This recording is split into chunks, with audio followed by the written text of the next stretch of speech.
Almighty God, we give you thanks for many and varied ways you built up a nation. And through this gathering, you have revealed your glory to all of us as a people of Kenya. God of power and might, wisdom and justice, through you authority is rightly administered.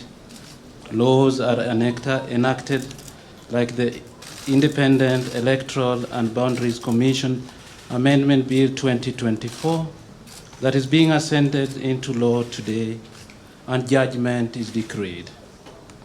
Assist with your spirit of counsel, fortitude and good health to our President and all those who help him to lead our nation onto the path of national renewal and transformation, especially at this special time in our nation, that his administration may be conducted in righteousness and be eminently useful to your people over whom he presides.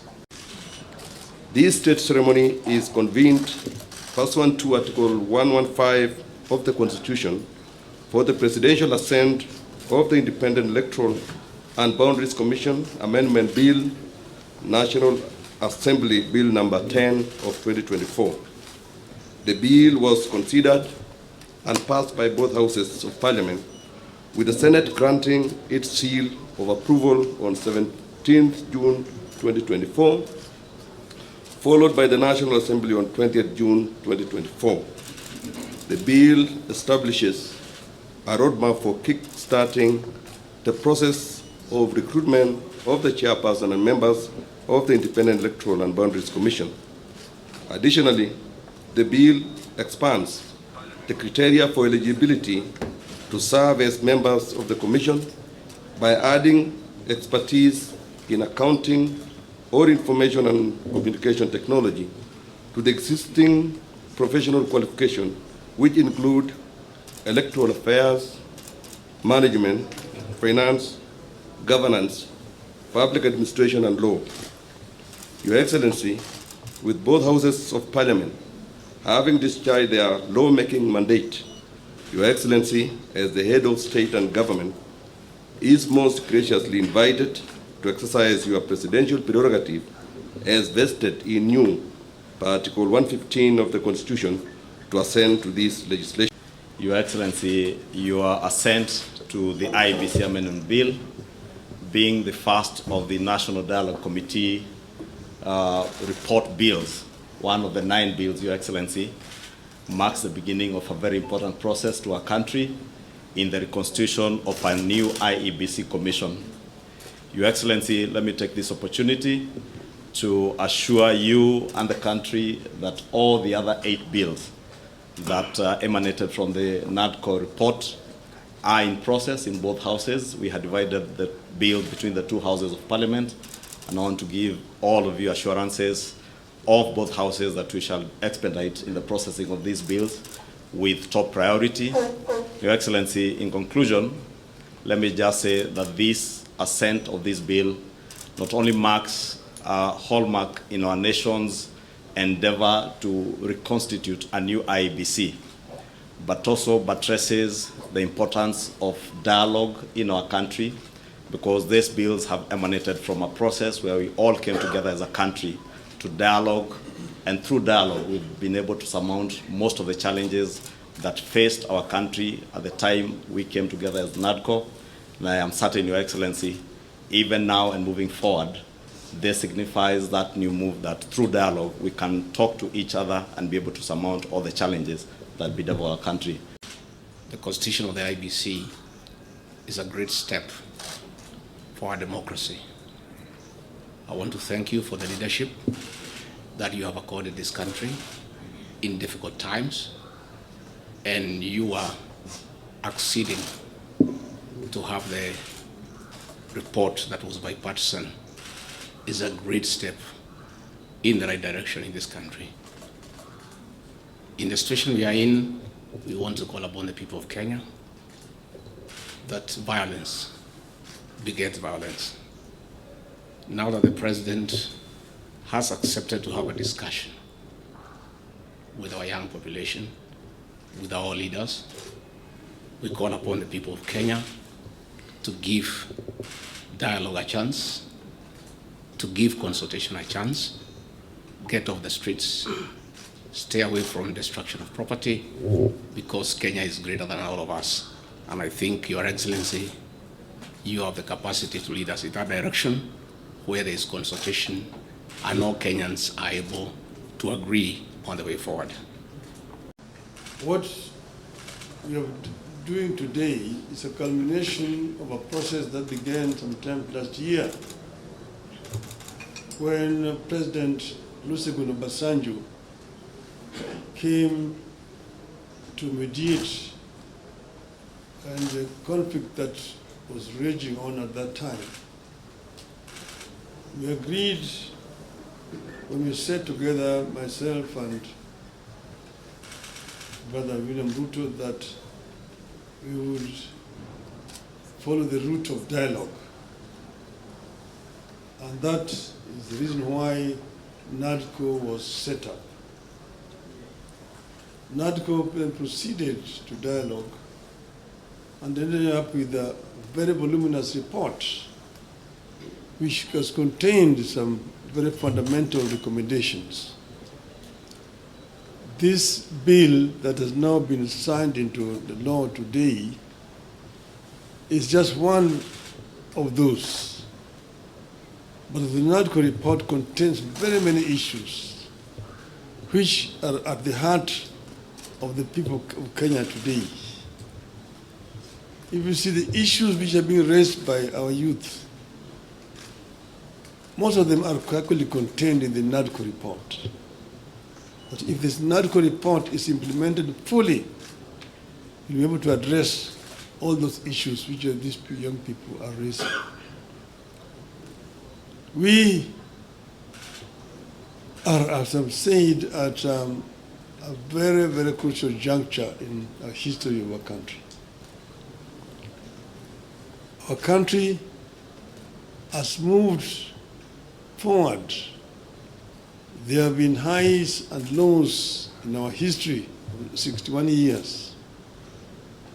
We needed to move forward. And I want to say that, at this moment in time, my brother, that we require now a wider engagement so that people have an opportunity to vomit all that is there in their chest in order that we can be able to find a way forward. I therefore want to support the proposal of my brother Stephen Kalonzo Musyoka that we have this conversation. It may not take more than 2 weeks, but it brings all the stakeholders together. Today, our society is fairly stratified. Nearly 70% of our population is below the age of 35, the youth. If you say that between 35 and 18 constitute about 40%, we need that 40% to be present when this dialogue is taking place. And then the rest can fill the rest. And then we just talk about the Kenya we want. The Kenya we want convention. Out of that will come out recommendations that will help us to resolve this issue once and for all. And that will be my proposal, Your Excellency. I think that Kenya deserves better. The issues of employment, the issues of discrimination, the issues of corruption, the issues of gender, and so on, are issues that need to be addressed in a wider forum. The National Dialogue Committee, established last year, resulted from the closing of ranks across the political divide to forge consensus on a number of priority national issues, including the reconstitution of the IEBC. Today's assent of the IEBC Amendment Bill therefore marks a significant step in the actualization of one of the recommendations of NADCO and testifies to our country's ability to navigate difficult, complex, and sometimes divisive issues that could undermine our national cohesion, undermine our stability and security if we leave it unattended. The spirit of NADCO is the spirit of unity, bipartisanship, and consensus building, values which have helped our nation overcome its most challenging moments.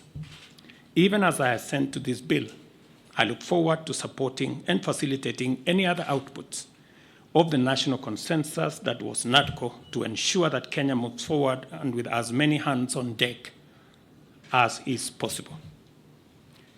The leadership of Parliament, both on the majority and minority sides, have heard what the leaders here have said, and they should proceed with dispatch and expedite the other recommendations that are contained in the NADCO report and process the necessary bills and interventions that are necessary for us to actualize the output of that report.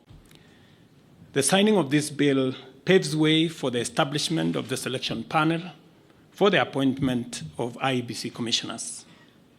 The IEBC remains a cornerstone of our democracy, responsible for overseeing regular elections at various levels, and on the overall, ensuring that our electoral cycle is managed transparently and administered in an impartial, neutral, efficient, accurate, and accountable manner. I concur with leaders who have said there must be professionalism and integrity as part of the cardinal principles of the men and women who will be charged with the responsibility of overseeing our elections.